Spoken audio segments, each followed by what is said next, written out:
In the rolling hills of western Pennsylvania, where coal mines once carved deep scars into the earth, there exists a cemetery plot that has puzzled historians for over a century. 7 identical headstones stand in perfect formation, each bearing the surname Daniels, each marking the grave of a young woman who died at exactly 25 years of age. Between 1847 and 1883, every female heir of the Daniels lineage met her end on her 25th birthday under circumstances so varied yet eerily consistent that local authorities eventually stopped investigating. The Pennsylvania State Archives contain over 300 pages of testimonies, medical reports, and witness statements that were sealed by order of the state government in 1884, only to be quietly transferred to a restricted vault in Harrisburg.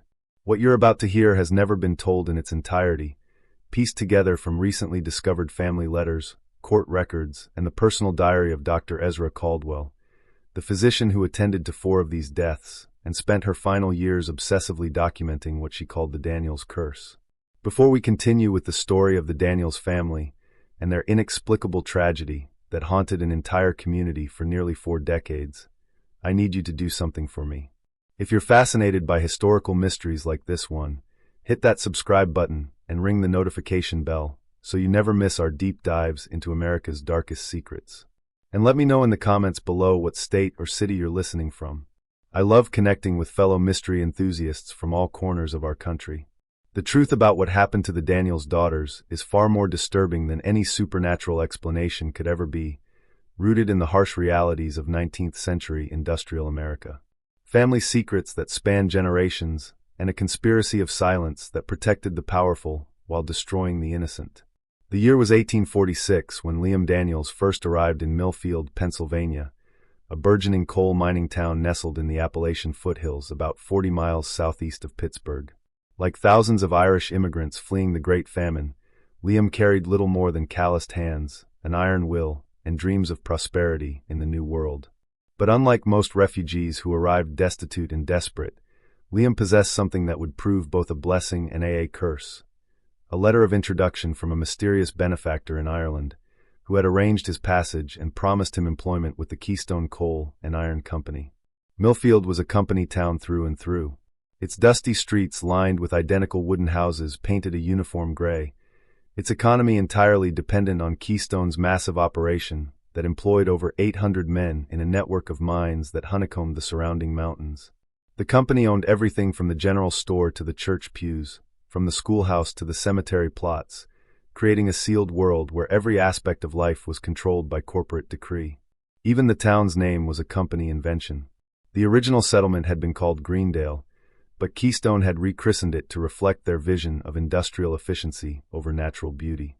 What made Millfield different from other company towns was the deliberate selection of its workforce.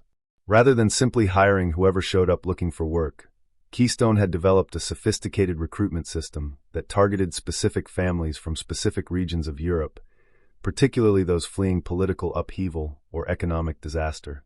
These families arrived not as random immigrants, but as carefully chosen participants in what company documents euphemistically called the settlement program, a comprehensive system of housing, employment, and community development that promised security in exchange for long-term commitment. At 28, Liam was older than most new arrivals, his weathered face bearing the marks of hardship that had driven him across the Atlantic. He possessed a sharp mind for numbers and an unusual ability to read and write in both English and Gaelic, skills that quickly caught the attention of Josiah Bentley, Keystone's operations manager.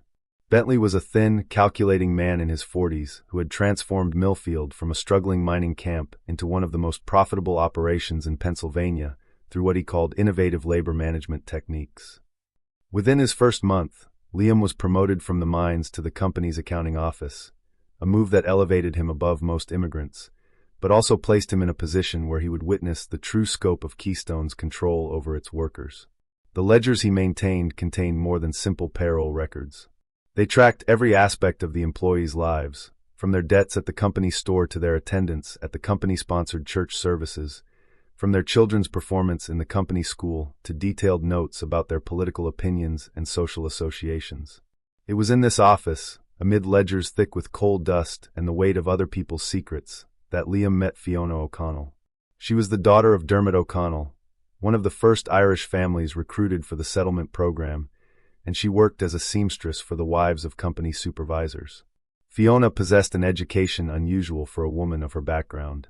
She could read Latin as well as English, having been taught by nuns in Ireland before her family's immigration, and she had developed a sharp eye for the inconsistencies and mysteries that surrounded life in Millfield.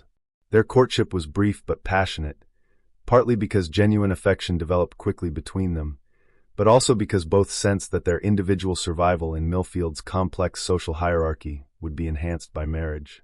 They wed in the fall of 1846 in the town's modest Catholic church, a ceremony attended by over 200 people, but officiated by Father McKenna, a priest whose sermons always seemed to emphasize the virtues of loyalty, obedience, and accepting one's appointed place in God's plan.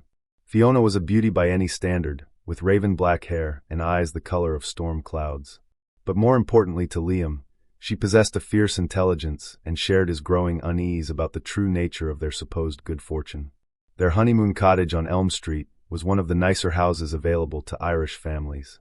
But it came with unspoken rules about when they could come and go, who they could entertain, and what topics were appropriate for discussion in a home that they gradually realized was never truly private. By spring of 1847, Fiona was pregnant with their first child, and Liam had managed to save enough money to purchase a small plot of land on the outskirts of town, where he planned to build a proper house for his growing family. But when he approached the company's land office to complete the transaction, he discovered that his purchase was contingent on signing additional agreements that would bind his future children to the settlement program and guarantee their employment with Keystone when they came of age. The pregnancy was difficult. Fiona suffered from severe morning sickness that lasted well into her second trimester. But more troubling were the strange dreams that plagued her sleep.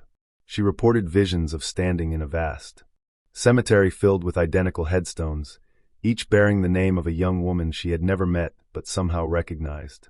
Dr. Caldwell, the town's only physician and a woman whose medical training had been supplemented by years of observing the peculiar patterns of illness and death in Millfield, prescribed bed rest and laudanum for her discomfort, but privately confided to her journal that she had seen similar symptoms in other pregnant women whose husbands held positions of responsibility within the company. The town itself was a powder keg of tensions that went far beyond the typical conflicts between different ethnic groups. The Irish Catholics, like the Daniels, faced discrimination from the Protestant German and English families who had arrived earlier. But all the workers lived under the constant threat of cave-ins, explosions, and the company's iron-fisted control over every aspect of their lives. Wages were paid in company script that could only be spent at company stores, keeping families perpetually in debt. But more insidious was the system of social advancement that rewarded cooperation and punished independence. Union organizers who tried to enter the town were met with violence, and more than one agitator had simply vanished into the surrounding forests, never to be seen again. But there were also stories whispered in the Irish sections of town about families who had tried to leave Millfield and found their departures blocked by mysterious legal complications or sudden financial emergencies that made it impossible for them to honor their debts to the company. It was against this backdrop of industrial exploitation and hidden coercion that the Daniels family would experience their first tragedy, one that would reveal the true cost of the prosperity that Keystone had promised its carefully selected workforce. The baby Fiona carried would be born healthy and strong, a daughter they would name Alara after Liam's mother. But from the moment of her birth, Alara Daniels was marked by a fate that had been determined long before her parents ever set foot in Pennsylvania. A destiny that would claim not only her life, but the lives of every female heir that would follow in the decades to come. Alara Daniels's 25th birthday dawned cold and gray on March 15, 1872. Snow still clung to the mountains surrounding Millfield, and the morning air carried the acrid smell of coal smoke mixed with the metallic tang that always preceded a storm. Liam had planned a small celebration at McBride's Tavern, one of the few establishments in town that welcomed Irish Catholics. But Alara seemed unusually subdued as she dressed for work that morning. Fiona noticed her eldest daughter's pale complexion as she sat at their kitchen table, barely touching the hearty breakfast she had prepared. "You're looking peaked, my girl," she said, pressing her palm against her forehead. "Perhaps you should stay home today." But Alara, who had inherited her father's stubborn streak along with her dark Irish features, insisted she felt fine. She had recently been promoted to shift supervisor in the textile mill's dyeing room, a position that came with both increased responsibility and scrutiny from the company bosses. Missing work on her birthday would raise questions she couldn't afford to answer. The morning shift began at 6 o'clock sharp with the mill workers gathering in the changing room to collect their uniforms before starting their looms. Alara's crew consisted of 12 women, most of them Irish like herself, though a few German immigrants had been grudgingly accepted into their ranks. The dyeing room they worked in was known for its vibrant colors, but also its volatile chemicals and poor ventilation. At exactly 2:17 in the afternoon, according to the company's official incident report, a sudden fire erupted in the dyeing room with devastating force. The flames were seen throughout the town, sending plumes of black smoke into the sky and women running into the streets, their faces white with terror. Mill fires were common enough in those days, but this one was different, more precise, more contained than the random accidents that periodically claimed workers' lives. When the rescue crews finally reached the affected area 3 hours later, they found 11 women unconscious but alive, their bodies thrown against the walls by the force of the fire. Alara Daniels was found at the exact center of the blast site, her body unmarked by fire or debris, lying peacefully as if she had simply laid down to rest. Dr. Caldwell, who was among the first to examine the scene, would later write in her private journal that Alara appeared to have died not from the fire itself, but from what she described as a cessation of vital functions occurring at the precise moment of the blast. The other workers, when they regained consciousness, all told the same strange story. They had been working normally when Alara suddenly stopped mid-conversation, looked at her pocket watch, and smiled. "Time's up," she had said, though none of them understood what she meant. Seconds later, the fire had torn through their section of the mill. What made the incident even more peculiar was the discovery 3 days later of a letter in Alara's apron pocket, written in her own hand, but dated 2 weeks earlier. It contained detailed instructions for her burial and a list of personal effects to be distributed among her siblings. At the bottom in her characteristic careful script were the words, "The first payment is made. The debt continues with my sisters." The company investigation concluded that Alara had somehow triggered the fire through negligence, though they could never explain how a single person could cause such devastation, or why she alone had died while her colleagues survived. Keystone Coal and Iron paid a modest settlement to the Daniels family and ordered the incident report sealed, citing sensitivity to ongoing mill operations. But Dr. Caldwell kept her own records, and her growing suspicions about the true nature of Alara's death would prove prophetic when exactly 5 years later, the second Daniels daughter would meet her own appointment with fate. The death of Alara Daniels cast a long shadow over the family, but grief has a way of dulling even the sharpest edges of mystery, and life in Millfield continued with its familiar rhythms of work and survival. Liam threw himself into his duties at the company office with renewed vigor, as if ledger books and inventory reports could shield him from the questions that haunted his nights. Fiona aged 10 years in the months following Alara's funeral. Her once luminous hair now streaked with premature gray, her storm cloud eyes often distant and unfocused. But it was their second daughter, Maeve, who seemed most affected by her older sister's death. Where Alara had been serious and responsible, Maeve possessed a reckless streak that worried her parents. She had inherited her mother's sharp intelligence, but lacked Alara's steady temperament, often finding herself in trouble with the company supervisors for questioning orders or defending fellow workers against unfair treatment. In the years following Alara's death, Maeve began asking uncomfortable questions about the fire in the dyeing room. She spent hours in the town's small library, poring over industrial safety reports and newspaper accounts of similar incidents. She interviewed the surviving workers from her sister's crew, most of whom had since moved away from Millfield or found work in other trades, unwilling to return to the textile mill after what they had experienced. What Maeve discovered disturbed her deeply. Mill records showed that the dyeing room had been deemed unsafe by previous inspections, with dangerous levels of chemical fumes detected in the weeks leading up to the fire. More troubling was her discovery that Alara had been asked to work a double shift on the day of her death, despite company policy prohibiting such overtime in hazardous areas. Most damning of all was a letter she found among her father's papers, written by Josiah Bentley himself, ordering Alara to conduct a special inventory of the chemical vats on her birthday. When Maeve confronted her father about the letter, Liam's reaction was swift and violent. The quiet, bookish man, who had spent years building a reputation for honesty and reliability, suddenly became someone his daughter barely recognized, his face flushed with rage as he snatched the document from Maeve's hands and threw it into the fire. "Some secrets are better left buried, girl," Liam said, his voice barely above a whisper, but carrying a menace that made Maeve step back. "Your sister is dead, and no amount of digging will bring her back. Drop this foolishness before you join her." But Maeve, now approaching her own 24th birthday, refused to let the matter rest.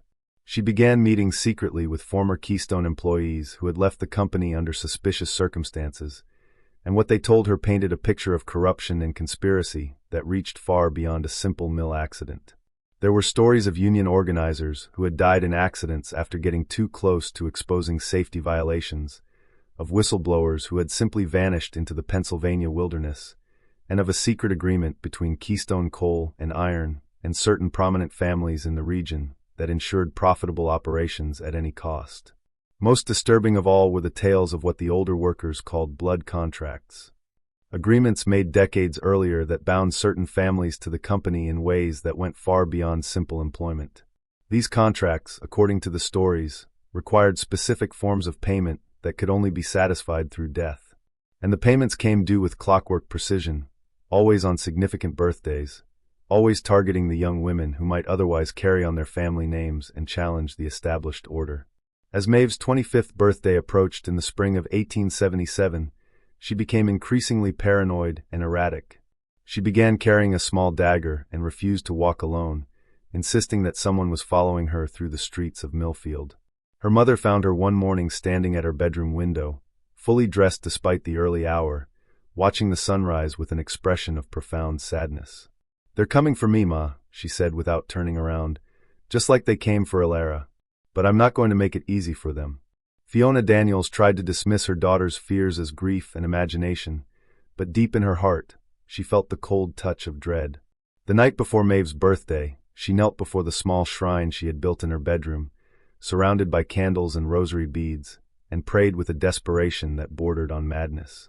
But some prayers, she would soon learn, are answered in ways that bring no comfort, only deeper mysteries and more profound grief. The dawn of Maeve Daniels's 25th birthday brought with it a fog so thick that the mountains surrounding Millfield completely disappeared, leaving the town feeling isolated and vulnerable, cut off from the outside world, like a ship adrift in an ocean of gray mist. Maeve Daniels had made careful preparations for her 25th birthday, but no amount of planning could have prepared her for the chain of events that would unfold on that fog-shrouded morning of March 22, 1877. Unlike her sister Alara, who had met her fate in the familiar darkness of the mill, Maeve's death would occur in broad daylight, witnessed by dozens of people, yet remain just as inexplicable and disturbing. She had taken the day off from her job at the company's weaving shop, claiming illness, and instead positioned herself in the bell tower of St. Michael's Catholic Church, which offered a commanding view of all the approaches to Millfield. Armed with her father's old hunting rifle and a box of cartridges, Maeve had transformed the sacred space into a fortress, barricading the narrow stairway with heavy wooden benches. Father O'Malley, the elderly priest who had baptized all the Daniels children, discovered Maeve's presence during his morning prayers.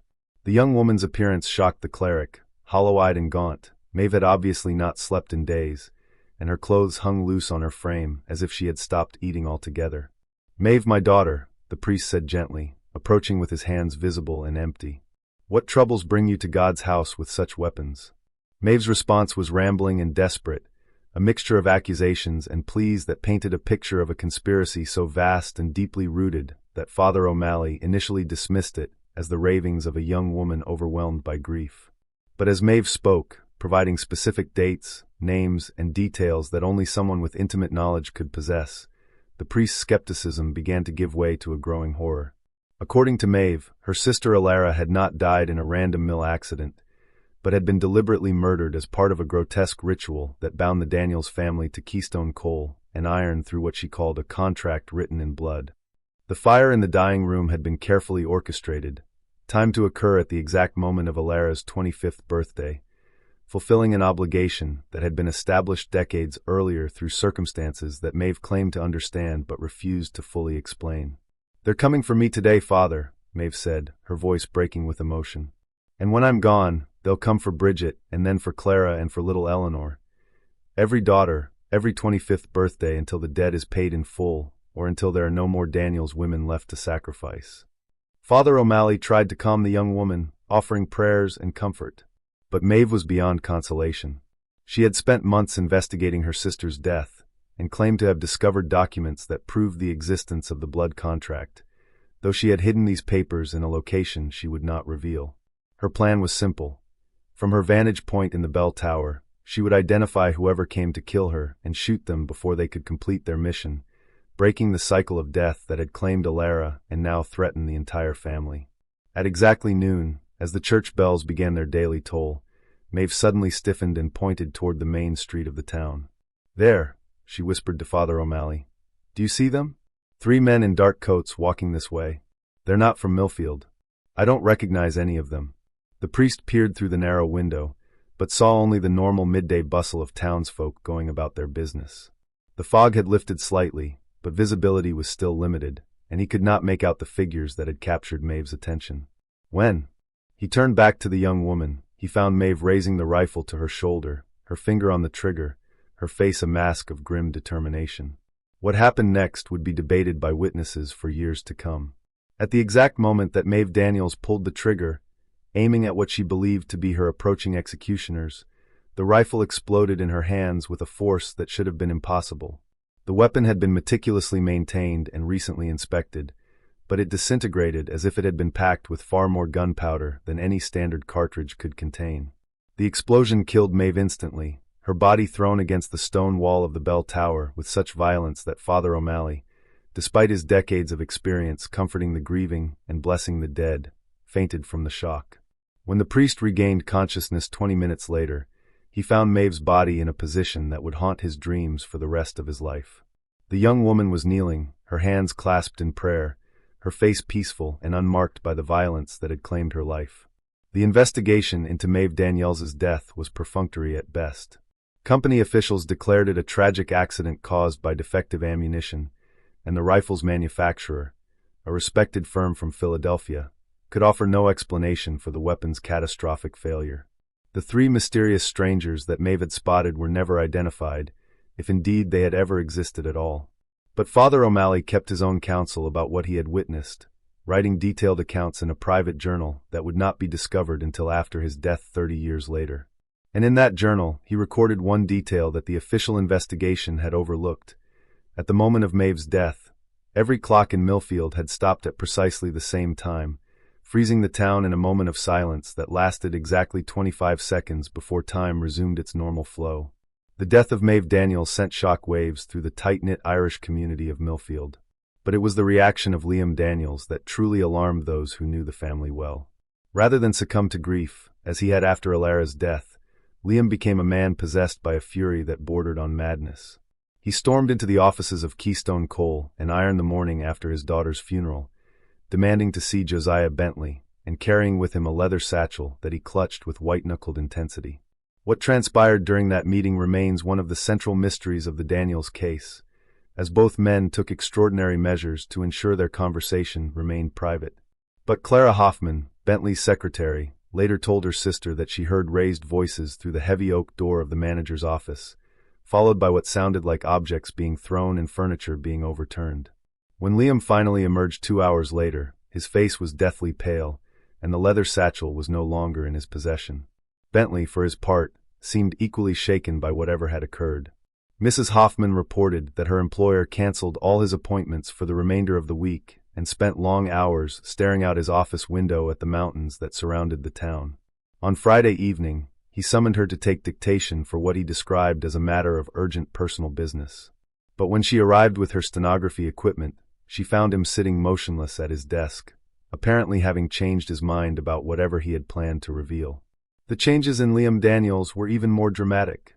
The man who had once been known for his meticulous attention to detail and unwavering honesty began making errors in the company books, errors so obvious and frequent that even the most charitable observers questioned whether they were intentional. He started drinking heavily, arriving at work with whiskey on his breath and becoming increasingly belligerent toward his colleagues. Most disturbing of all, he began talking openly about what he called the price of prosperity, and warning other immigrant families to be wary of opportunities that seemed too good to be true. Fiona Daniels watched her husband's descent into bitterness and alcohol with growing desperation, but her own behavior was becoming increasingly erratic as well. She had begun visiting the town's small cemetery every evening, not just to tend to the graves of her 2 dead daughters, but to examine the headstones of other young women who had died under suspicious circumstances over the years. Her research revealed a pattern that chilled her to the bone. At least a dozen families in Millfield had lost female heirs at the age of 25, all in accidents that seemed random, but shared certain disturbing similarities. There was Johanna Steiner, a German immigrant daughter who had fallen from a construction scaffold in 1863, despite being known as one of the most sure-footed workers in town. Petra Rossini had died in 1868 when a supposedly stable loom had collapsed on her, even though she had inspected the equipment herself just hours before. Most recently, in 1875, Eleanor Flanagan had drowned in the shallow creek that ran through the center of town, despite being an accomplished swimmer who had grown up playing in those same waters. Each death had been thoroughly investigated by the appropriate authorities and ruled accidental. But Fiona began to notice common threads that had been overlooked or deliberately ignored. In every case, the young woman had been offered some form of advancement or special assignment by Keystone Coal and Iron in the weeks leading up to her death. Each family had received financial compensation that was unusually generous by the company's typically miserly standards, and in each case the deceased had left behind written materials, letters, diary entries, or hastily scrolled notes that suggested knowledge of impending doom. But it was Fiona's 3rd daughter, Bridget, who provided the most disturbing piece of the puzzle. Now 23 years old and acutely aware of the fate that had befallen her older sisters, Bridget had been conducting her own investigation into the family's troubles. What she discovered, hidden in a forgotten corner of the church's basement, was a collection of documents that cast the Daniels tragedies in an entirely new and terrifying light. The papers appeared to be contracts written in a mixture of English and what looked like Latin legal terminology, dating back to the 1820s when Keystone Coal and Iron had first established operations in the region. The documents were signed by representatives of several prominent families, including what appeared to be Liam Daniels' own father, who had apparently immigrated to Pennsylvania decades before his son's arrival and had made agreements that would bind his descendants for generations to come. Just when we thought we'd seen it all, the horror in Millfield intensifies. If this story is giving you chills, share this video with a friend who loves dark mysteries. Hit that like button to support our content. And don't forget to subscribe to never miss stories like this. Let's discover together what happens next in this tale of a family bound by blood to forces beyond their understanding. According to Bridget's interpretation of the documents, the contracts established what could only be described as a feudal system where immigrant families were provided with employment, housing, and financial support in exchange for commitments that extended far beyond normal labor agreements. The most chilling clause, repeated in every contract with minor variations, stipulated that each family must provide a tithe of blood to ensure the continued prosperity of the company and the community as a whole. The tithe was to be paid through the death of the eldest female heir of each generation upon reaching her 25th birthday, with the manner of death to be determined by circumstances that would appear accidental or natural to outside observers. In exchange for this ultimate sacrifice, the remaining family members would be guaranteed employment, protection, and financial security for as long as they remained in Millfield and honored the terms of their ancestors' agreements. Bridget brought these documents to her parents on a cold December evening in 1877, spreading them across the kitchen table while the wind howled through the gaps in their cottage's wooden walls. Liam's reaction was immediate and violent. He swept the papers to the floor and began tearing them to pieces, cursing in both English and Gaelic, with a vehemence that shocked his wife and daughter. "Burn them!" he shouted, his face red with rage and terror. "Burn them all and never speak of this again. Do you want to join your sisters in the ground? Do you want to destroy what little protection we have left?" But Fiona had seen enough. As her husband destroyed the evidence that Bridget had risked her life to obtain, she made a decision that would alter the course of events in ways none of them could have predicted. If the Daniels family was truly bound by a contract signed in blood, then perhaps the time had come to renegotiate the terms of their servitude, or die trying to break free from chains that had been forged long before any of them were born. The winter of 1877 was unusually harsh, with temperatures dropping far below normal, and snow falling in quantities that the old-timers claimed they had never seen before. But the weather was nothing compared to the chill that had settled over the Daniels household, where three people who had once shared love and hope now lived in suspicious silence, each harboring secrets that could destroy them all.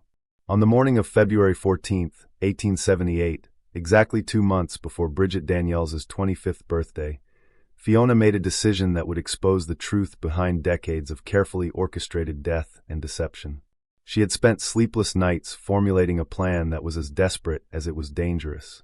But the alternative, watching another daughter die to satisfy an unholy agreement made by men she had never known, was unbearable. Rather than wait for the invisible forces that had claimed Alara and Maeve to come for Bridget, Fiona decided to take the fight directly to those responsible. She had carefully studied the patterns of the previous deaths and realized that each young woman had died alone, isolated from potential witnesses or protectors at the crucial moment. This time would be different. Fiona began by confiding in Father O'Malley, sharing her suspicions about the contracts and begging him to provide sanctuary for Bridget in the church when her birthday approached. The priest, still haunted by Maeve's death in the bell tower, initially resisted her pleas. But when Fiona showed him copies of some of the documents that Bridget had found, copies she had made in secret before Liam destroyed the originals, his attitude changed dramatically. Father O'Malley's own investigation into the church's historical records revealed disturbing connections between the Catholic parish and Keystone Coal and Iron that dated back to the company's founding. The church's construction had been funded entirely by Keystone, and several priests over the years had served not just as spiritual advisors, but as witnesses to contracts and agreements that blurred the line between religious blessing and legal obligation. Most damning was the discovery of a ledger hidden behind a false wall in the church's sacristy, containing detailed records of what were euphemistically called spiritual transactions. The ledger listed the names of families, the dates of their agreements, and the specific terms of their obligations, including the required offerings that each family was expected to make. The Daniels entry, written in Liam's father's distinctive handwriting, made explicit reference to 7 daughters as payment for passage and prosperity. With this evidence in hand, Fiona and Father O'Malley devised a strategy to expose the conspiracy and hopefully save not just Bridget, but the other families who were still bound by similar agreements. They would need to convince the other victims' relatives to come forward, gather irrefutable proof of the systematic murders, and present their case to authorities outside of Millfield, who were not under Keystone's influence. But their plans were complicated by Bridget herself, who had inherited her family's stubborn streak along with a reckless courage that sometimes bordered on stupidity. When she learned what her mother and the priest were plotting, she refused to hide in the church or flee the town as they suggested. Instead, she proposed a counterplan that was as audacious as it was risky. She would publicly confront Josiah Bentley and the other company officials, demanding that they explain the deaths of her sisters and formally release the Daniels family from whatever obligations bound them. The confrontation took place on a bitter cold morning in early March, just 2 weeks before Bridget's birthday. Fiona had tried to dissuade her daughter from her course of action, but Bridget was determined to force the truth into the open regardless of the consequences. She arrived at the Keystone offices carrying a copy of her grandfather's original contract and demanding an immediate meeting with Bentley and the company's board of directors. What followed was a scene that witnesses would describe as both terrifying and surreal. Bentley, faced with evidence he thought had been destroyed, underwent a complete transformation from his usual composed demeanor to something approaching panic. He began speaking rapidly in what sounded like a mixture of English and some other language that none of the observers could identify, his eyes darting constantly toward the windows as if expecting some external threat to materialize. The other company officials present seemed equally disturbed by Bridget's revelations, but their reaction was more calculating than fearful. Led by Ezra Caldwell, not the doctor, but her cousin, who served as Keystone's chief legal counsel, they huddled in whispered consultation before presenting Bridget with what they described as a final settlement offer. The terms were simple and non-negotiable. In exchange for Bridget's silence about the contracts and the circumstances surrounding her sister's deaths, the Daniels family would be released from all future obligations and provided with enough money to relocate anywhere in the country they chose. They would have 24 hours to consider the offer, after which it would be permanently withdrawn. Bridget's response was immediate and unequivocal. She rejected the offer and promised to take her evidence to the Pennsylvania state authorities, the federal government, and the newspapers if necessary. As she turned to leave the office, Caldwell called after her with words that chilled everyone present. Some debts cannot be forgiven, young Daniels. Some contracts cannot be broken. Your sisters learned that lesson, and so will you. That evening, as Bridget walked home through the darkening streets of Millfield, she was followed by 3 men in dark coats. The same mysterious figures that Maeve had spotted from the church bell tower a year earlier. But this time, Bridget was not alone. Fiona had arranged for several townsfolk, including Father O'Malley and Dr. Ezra Caldwell, the physician, not the lawyer, to maintain watch over her daughter, creating a network of protection that would make it impossible for the company's agents to strike without witnesses. The next morning brought news that would change everything. Josiah Bentley had been found dead in his office, apparently having suffered a massive heart attack during the night. His body was discovered slumped over his desk, his face frozen in an expression of absolute terror, his right hand clutching a half-written letter that began with the words, "The contracts must end," before trailing off into illegible scrawls. With Bentley's death, the carefully maintained conspiracy began to unravel with shocking speed. Other Keystone officials, fearing that they might be next, began confessing to their roles in what they described as a system of indentured servitude that had operated for decades with the tacit approval of local and state authorities. The contracts they revealed were not supernatural in origin, but were brutal examples of industrial exploitation that used superstition and fear to maintain control over immigrant families. The deaths of the young women, while technically murders, had been carried out through methods so subtle and sophisticated that they appeared to be accidents or natural causes. Elara had been killed by a deliberately triggered mill fire that was precisely timed and controlled. Maeve's rifle had been sabotaged with specially prepared ammunition that was designed to explode. The other young women had died through equally calculated methods that left no obvious evidence of foul play. But the most shocking revelation came from Dr. Caldwell's private records, which detailed her unwilling participation in the conspiracy. As the town's only physician, she had been forced to falsify death certificates and provide misleading testimony about the victims' deaths, all while secretly documenting the truth in her personal journals.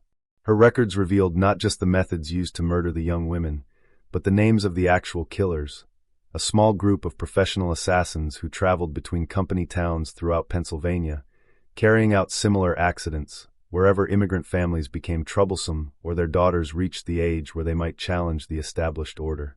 Bridget Daniels lived to see her 26th birthday, becoming the first female heir in her family to break the cycle of death that had claimed her sisters and so many others before them. But survival came at a cost that would haunt the Daniels family for generations to come. The exposure of the conspiracy brought swift and brutal retaliation from forces that extended far beyond Keystone coal and iron.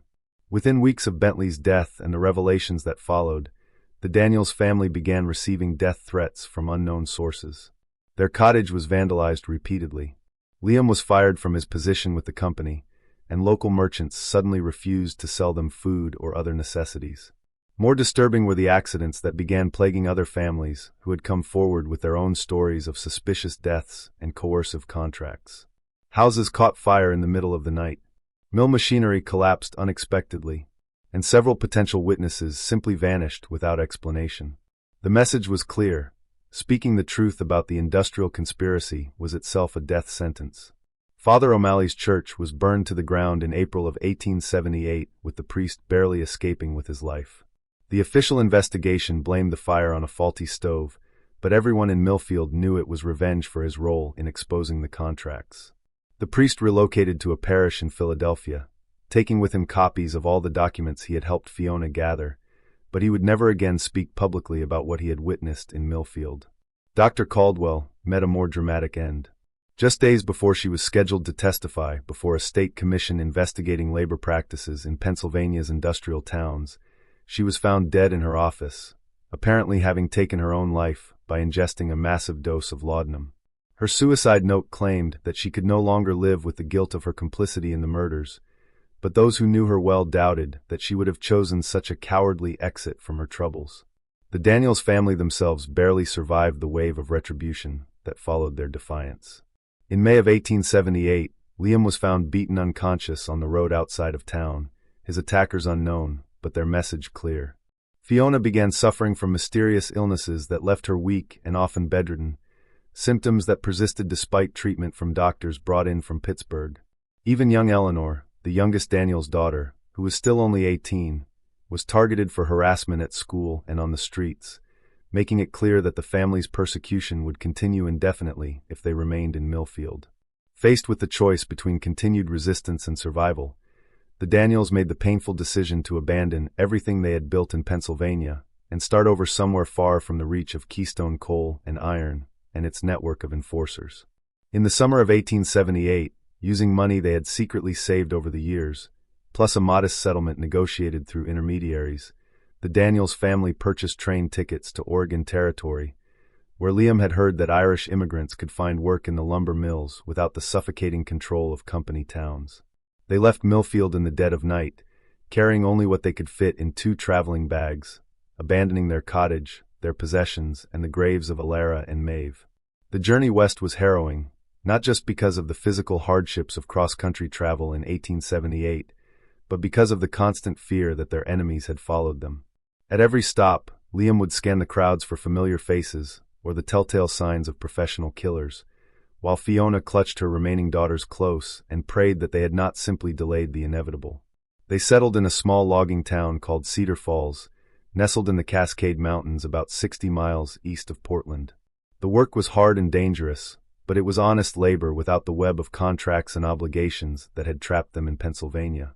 For the first time in years, the Daniels family began to hope that they might have escaped their cursed fate. Bridget married a local man named Samuel Donnelly in 1880 and took work as a timber cruiser, evaluating forest stands for the sawmill companies.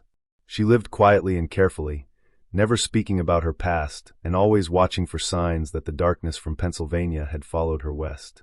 She and Samuel had 3 children together, 2 sons and a daughter.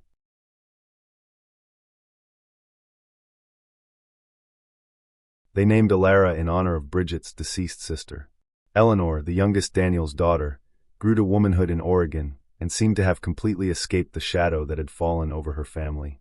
She became a school teacher and later a school principal, respected in her community and apparently free from the curse that had claimed her older sisters. When she reached her 25th birthday in 1884, the family held its breath. But the day passed without incident, and they began to believe that the nightmare was truly over. But the Daniels family's relief was premature. In 1889, when Bridget's daughter Alara reached her 20th birthday, she began experiencing strange dreams and an overwhelming compulsion to research her family's history. Despite her mother's desperate attempts to keep the past buried, young Alara somehow learned about her grandfather's contracts and the deaths of her aunts, and she became obsessed with understanding the full truth about what had happened in Pennsylvania. The girl's obsession led her to seek out surviving records from the Keystone Coal and Iron conspiracy, and through a network of labor activists and journalists, she managed to piece together much of the story that her family had tried so hard to forget. What she discovered was that the Daniels family's ordeal had been part of a much larger system of industrial exploitation that had operated throughout the eastern United States for decades, using immigrant families as disposable resources in the pursuit of profit. More disturbing was her discovery that some of the families involved in similar contracts had never been able to escape their obligations, even after relocating to other parts of the country. The industrial interests that had created these systems of control had evolved and adapted, finding new ways to maintain their hold over the families they considered their property. Young Alara's investigations brought unwanted attention to the Daniels family's new life in Oregon. And in the spring of 1892, just months before her 25th birthday, Bridget began noticing the same warning signs that had preceded her sister's deaths. Strangers in town asking questions about the family, unexplained accidents involving people who had befriended them, and a general sense that they were being watched and evaluated by invisible observers. This time, however, the Daniels family was prepared. Using knowledge gained from their previous experiences, and aided by allies they had cultivated in the labor movement, they developed a strategy to protect Alara that went beyond simple hiding or flight. They would confront their pursuers directly, but with overwhelming force and in circumstances that would make it impossible for the killers to operate with their usual secrecy. On March 15, 1893, exactly 21 years after Alara Daniels Sr. had died in the dying room, her niece and namesake celebrated her 25th birthday, surrounded by more than 50 armed supporters in the main square of Cedar Falls, Oregon. The event had been publicized throughout the region as a demonstration against industrial violence, and reporters from 3 different newspapers were present to document whatever might occur. The confrontation, when it came, was swift and decisive. 3 men in dark coats, the same type of professional killers who had stalked the Daniels family for years, approached the celebration with obvious intent to harm young Alara. But they found themselves facing not a single vulnerable target, but a crowd of angry loggers, miners, and labor activists who had been waiting for exactly this moment. The would-be assassins were captured alive, and under interrogation, they revealed the names of their employers and the extent of the conspiracy that had operated in secret for decades. Their confessions led to arrests and investigations that exposed similar operations in 12 states, resulting in the prosecution of dozens of industrialists and the liberation of hundreds of families who had been trapped in systems of hereditary servitude. The final victory came in 1894 when the last of the original contracts was formally nullified by federal court order, and the Daniels family, along with all the other affected families, was officially declared free from any obligations to their former employers. The precedent set by their case helped establish new labor laws that made such exploitation illegal throughout the United States. Alara Daniels Jr. lived to see her own children grow to adulthood without fear. And the Daniels name, which had once been synonymous with tragedy and mysterious death, became associated instead with courage and the fight against industrial oppression. The 7 graves in the Pennsylvania cemetery remain as monuments to the young women who died before their time. But they also serve as reminders that even the most entrenched systems of exploitation can be challenged and overcome by ordinary people who refuse to accept injustice as inevitable. Dr. Ezra Caldwell's journals, discovered after her death, were eventually published and became instrumental in exposing similar conspiracies throughout the industrial Northeast. Her detailed documentation of the methods used to murder the young women led to reforms in industrial safety, labor law, and the investigation of industrial accidents that saved countless lives in the decades that followed. The town of Millfield itself did not survive the scandal that emerged from the Daniels case. Keystone Coal and Iron declared bankruptcy in 1879, and without the company's presence, the community gradually dispersed as families sought opportunities elsewhere. Today, only the foundations of a few buildings mark the location where so much suffering occurred.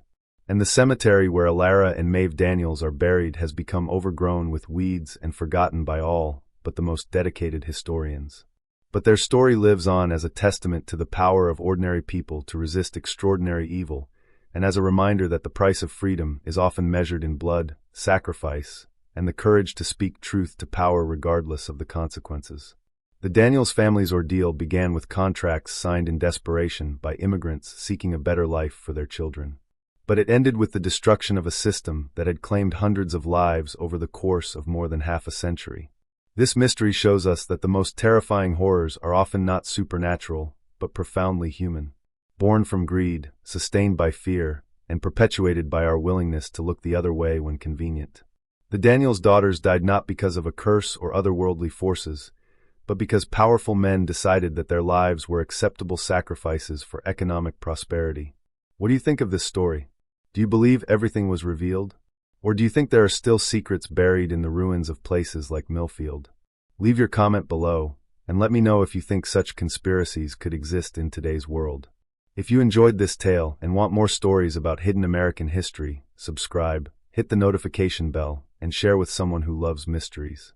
The truth is often stranger and more frightening than any fiction, and there are still stories waiting to be told about the dark corners of our nation's past. See you in the next video.